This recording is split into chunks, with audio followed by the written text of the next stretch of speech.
Bonjour à tous et à toutes et bienvenue dans cette toute nouvelle édition du News Show. Je vous propose de découvrir sans plus attendre le sommaire détaillé du jour. On démarre avec une rencontre. Keizo Murase est un créateur de monstres géants. Il nous parle des kaiju et de sa carrière. On enchaîne avec l'invité de la semaine, youtubeur et mangaka, Kevin Tran alias Le Rire Jaune sera avec nous. Enfin, nos libraires spécialistes nous parlent de Perfect World, un josei qui met en avant le thème du handicap. Allez, c'est parti pour le News Show.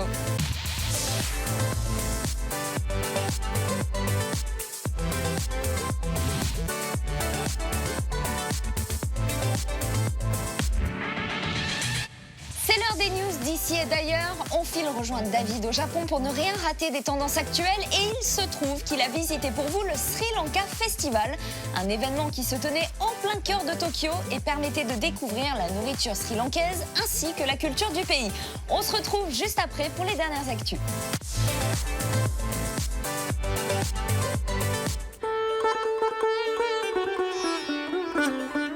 Konnichiwa, salut à tous. Aujourd'hui, nous sommes à Tokyo, pas loin du quartier d'Harajuku, et je vous emmène au Sri Lanka Festival.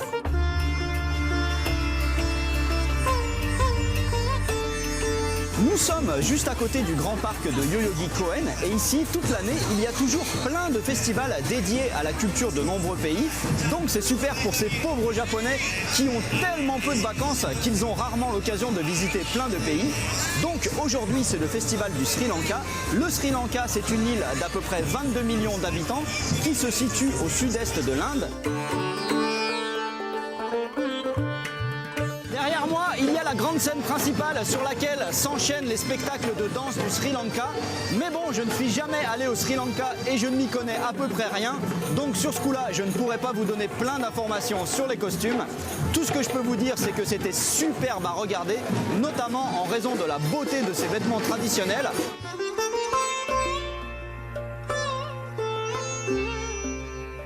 Il y a aussi beaucoup de boutiques dans ce festival. On peut notamment y acheter des tonnes d'épices car le Sri Lanka, que l'on connaissait avant sous le nom de Ceylan, a toujours été très réputé pour la qualité de ses épices. Donc ici, il y en a des centaines.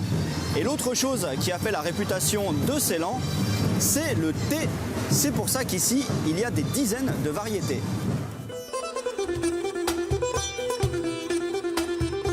Bien, on passe à la dégustation de plats du Sri Lanka. Il y a tellement de choses que je ne connaissais pas, ça a été difficile de choisir. Je commence avec du kotu roti. Alors comme vous le voyez, ça ne ressemble pas du tout à un rôti de porc. En fait, c'est une spécialité qui est faite à base d'une sorte de pain local qui ressemble à de la pita et que l'on coupe en plein de tout petits morceaux. Et ensuite, on ajoute des tonnes de choses. Là, entre autres, de la viande de poulet, de la viande de bœuf, des œufs, des oignons, des légumes et bien sûr plein d'épices. C'est délicieux.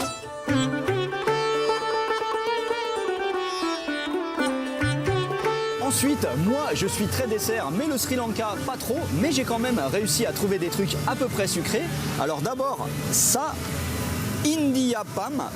Non, vous ne rêvez pas, tout autour ce sont bien des nouilles faites à base de farine de riz, mais à l'intérieur c'est quand même assez sucré car il s'agit d'un mélange de noix de coco et de miel. Et à côté, Watayapam, cette fois c'est un flan fait à base de lait de coco, de cannelle et de sucre et au-dessus ce sont des noix de cajou et là par contre c'est beaucoup plus sucré. Voilà, très intéressant ce festival et pas trop surpeuplé pour une fois. Je pense qu'un de ces jours, j'irai faire un tour au Sri Lanka. Allez, à plus. Ciao.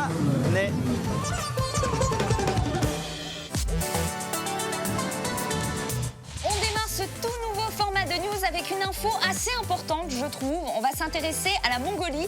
C'est un pays qui est encore assez préservé du tourisme. Je ne pense pas que tout le monde y aille l'été comme ça en colonie. En tout cas, ils ont décidé de s'ouvrir à l'international via Internet.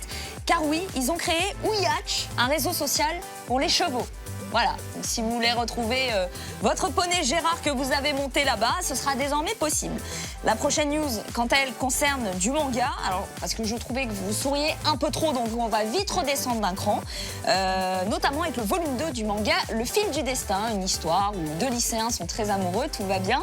Ils sont même un peu trop heureux. Et puis un jour, on leur apprend que finalement, la fille est atteinte de la maladie de Charcot, une maladie mortelle.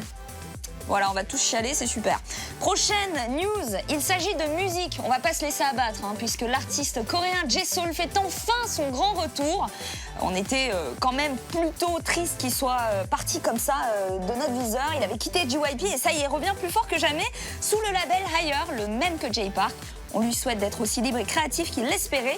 Et enfin, on termine sur un événement et pas des moindres. Yoshiki, le grand Yoshiki de X-Japan, a donné un événement assez exceptionnel, un dîner privé avec des fans retransmis en direct sur sa chaîne Nico Nico. Alors, il y avait quelques conditions d'accès. Déjà, être au Japon, ensuite être sélectionné et puis c'est fini. Voilà, donc, merci pour cette news, mais en tout cas, vous pourrez vous inscrire pour l'année prochaine, je vous le souhaite. Après ces news très légères, je vous propose de nous attacher au dossier très sérieux du jour. Vous le savez, dans le News Show, on adore les kaiju. On vous en a calé partout où on pouvait, Godzilla, Gamera et tout un tas de monstres qui ont droit à minimum un film par an depuis les années 50.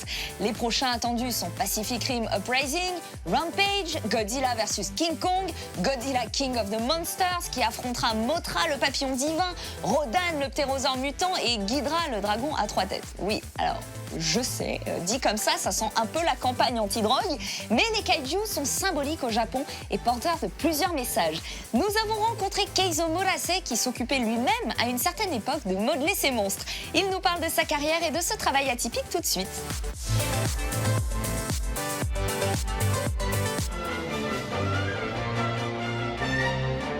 Ils sont issus du tokusatsu, le cinéma d'effets spéciaux japonais, et leur nom signifie bête étrange. On parle bien sûr des kaiju.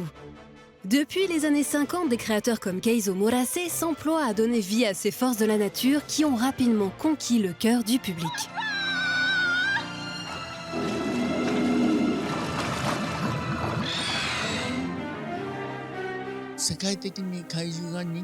Les kaiju ont beaucoup de succès à travers le monde, et selon moi, on peut expliquer ce phénomène assez facilement. On voit toujours les kaiju comme des monstres impitoyables et effrayants. Mais au fur et à mesure, on se rend compte que ce sont des êtres plutôt gentils. Ils plaisent aux tout-petits. On peut prendre l'exemple de Godzilla et Gamera. Ils ont tous deux l'air très féroces, et pourtant ils arrivent à se lier d'amitié avec les enfants. Pour moi, c'est surtout ce côté enfantin qui fait que les kaiju ont et continuent d'avoir beaucoup de succès.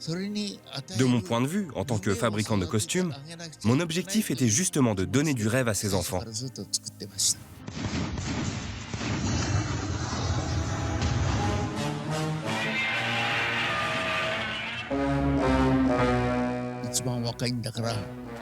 J'ai commencé ma carrière de créateur quand je suis entré dans la compagnie Toho. À l'origine, les costumes devaient être faits par un étudiant, mais ils n'étaient pas disponibles. On m'a donc proposé cette tâche. Le tout premier costume sur lequel j'ai travaillé, c'était celui de Varan, le monstre du film éponyme. Après ça, le réalisateur m'a suggéré de continuer dans cette voie.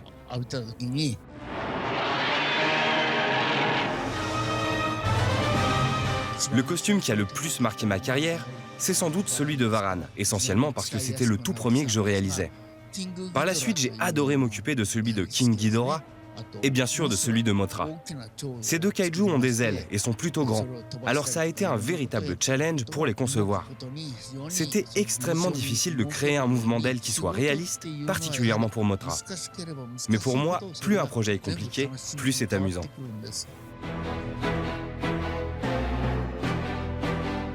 À la manière du maquillage FX, on fabrique les kaiju en sculptant le costume dans de la glaise pour en réaliser une version latex qui est ensuite peinte.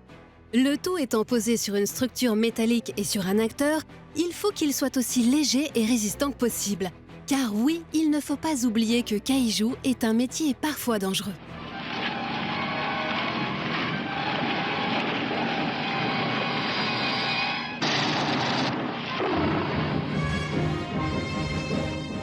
Quand on réalise un film avec des kaiju, on teste d'abord les costumes avant de réellement filmer les scènes. C'est une étape capitale. Dans King Kong vs Godzilla, par exemple, les deux protagonistes se battent pendant très longtemps. Donc il faut s'assurer que les costumes peuvent tenir le choc.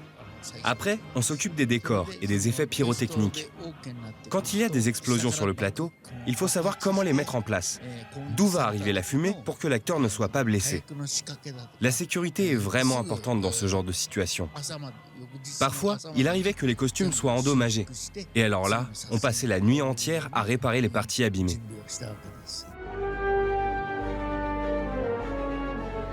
Avec l'arrivée de la couleur et du numérique, les kaijus ont dû se mettre à jour. Les costumes sont devenus plus légers, mais surtout les monstres se sont mis à la 3D. Le Godzilla de Hideaki Anno est par exemple une habile combinaison de modélisation numérique et de motion capture.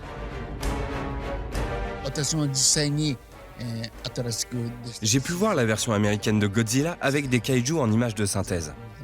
Et personnellement, je trouve que c'est un peu dommage d'avoir recours à cette technique. Après, ce n'est que mon avis. Lorsque je travaillais, je réalisais les costumes entièrement à la main. Et à l'époque, l'important, c'était de donner un côté très animal et sauvage aux costumes.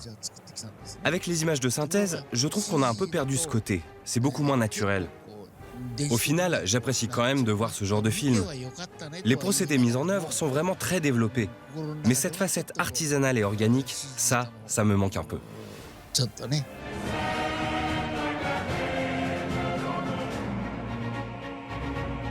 Qu'ils soient bons ou mauvais, numériques ou plastiques, les kaijus imposent le respect et pas seulement par leur taille. Ils semblent bel et bien immortels. Depuis leur apparition, ils n'ont connu aucun répit et regagnent en popularité avec la vague du vintage. Guidés par le King of Monsters, le célèbre Godzilla, les kaijus ont bien fini par conquérir le monde.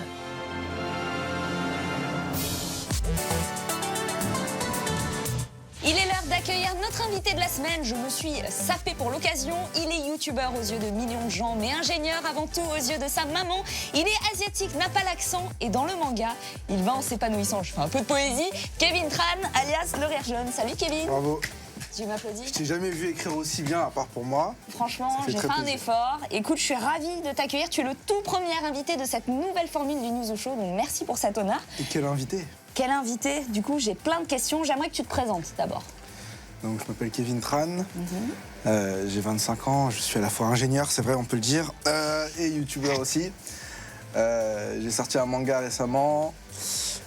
Voilà, petite minute promo, hein, c'est voilà, obligatoire ce manga, aussi. qui est sorti il y a combien de temps à peu près? Il est sorti en octobre, en octobre 2016. Et j'ai entendu dire que ça avait un peu marché, un petit peu.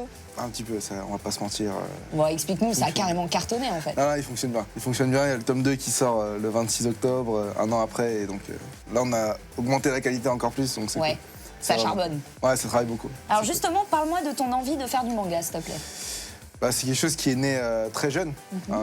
Comme tout le monde, on voit des mangas, on les lit, ça nous plaît. On commence à dessiner les personnages qui viennent de nos mangas préférés. Et après, petit à petit, on invente des histoires, on invente nos propres personnages, nos propres mises en scène. Et puis la passion, elle se développe comme ça après. Et donc, c'est resté.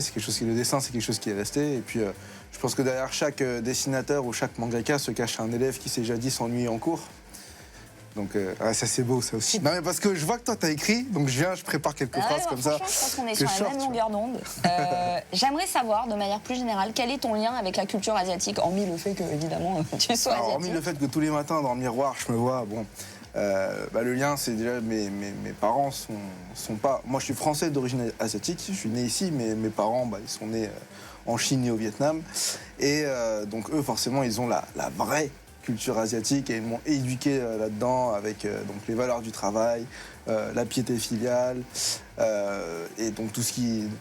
Enfin, les arts, la calligraphie, tout ce qui va avec la maîtrise de la langue chinoise, pour moi en tout cas. Mais alors du coup, cet héritage chinois, tu t'en sers au jour le jour dans tes vidéos YouTube, par exemple? Ah oui, ma chaîne s'appelle Le Rire Jaune. Le but, c'est de montrer qu'un Français d'origine asiatique peut faire rire sans utiliser l'accent, sans avoir recours aux clichés et au rôle de composition, comme il y en a au cinéma, on va dire. Et donc, effectivement, ce qui intéresse une bonne partie du public, c'est de voir comment j'ai pu grandir avec cette double culture, comment je vis à la fois avec la culture française à l'école, la culture plus chinoise à la maison, et comment je trouve un juste milieu entre à la fois ce que mes parents attendent de moi, comment mes potes me voient, la pression qu'on va dire que la société peut imposer par rapport à l'intégration. Donc du coup, c'est des sujets que j'aborde dans mes vidéos. Eh bien, écoute, allez checker ça, hein. La chaîne du Rire Jaune. Alors, comme tu le sais déjà, d'autres mangaka comme toi méritent d'être en lumière et nos libraires spécialistes, chaque semaine, s'attachent à faire découvrir un nouveau titre. Ça peut être un shonen, un shoujo, un josei, on essaye vraiment de varier. Et la série du jour s'intitule Perfect World. À ton avis, avec un titre comme ça, Qu'est-ce que ça peut évoquer? Ce serait un monde, peut-être, où il y a un pouvoir qui fait que les hommes perdent leur vice. Peut-être. Un monde utopique. Ouais. Alors pas du tout, hein. Il Ok. s'agit d'un Josei qui traite du handicap. Allez, salut. D'accord. Nous vous proposons de découvrir tout de suite ce manga.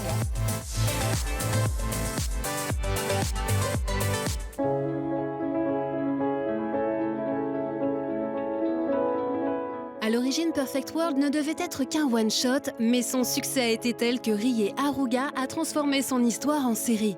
Une réussite que l'auteur doit surtout au thème qu'elle a choisi pour son shoujo, un sujet peu commun et pourtant capital, le handicap.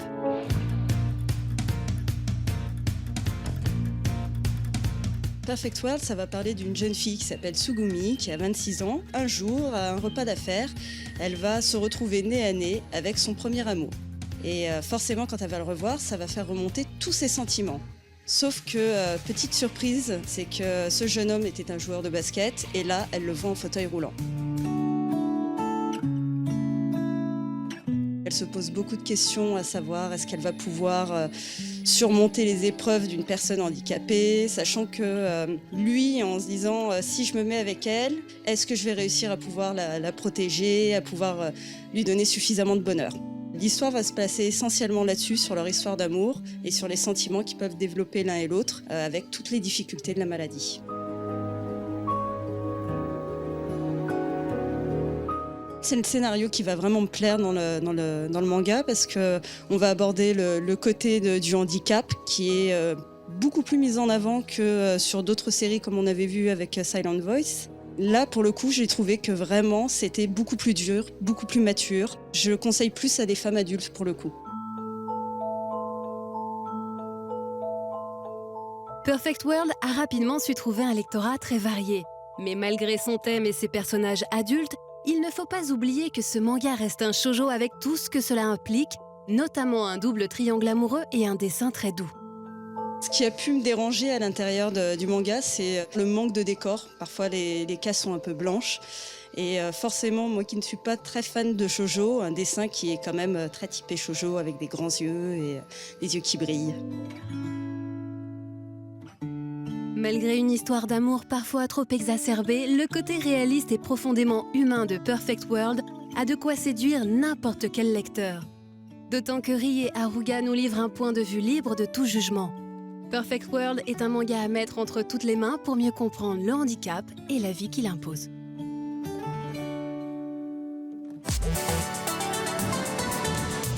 C'est déjà la fin de cette émission, on espère que ça vous a plu. On se retrouve dès demain, toujours en bonne compagnie avec notre invité. Et en attendant, rendez-vous sur les réseaux sociaux, #NewsOuShow pour toujours plus d'actu asiatique, ainsi que sur le site officiel de la chaîne j-one.com pour ne rien rater du meilleur des dernières tendances. À très bientôt.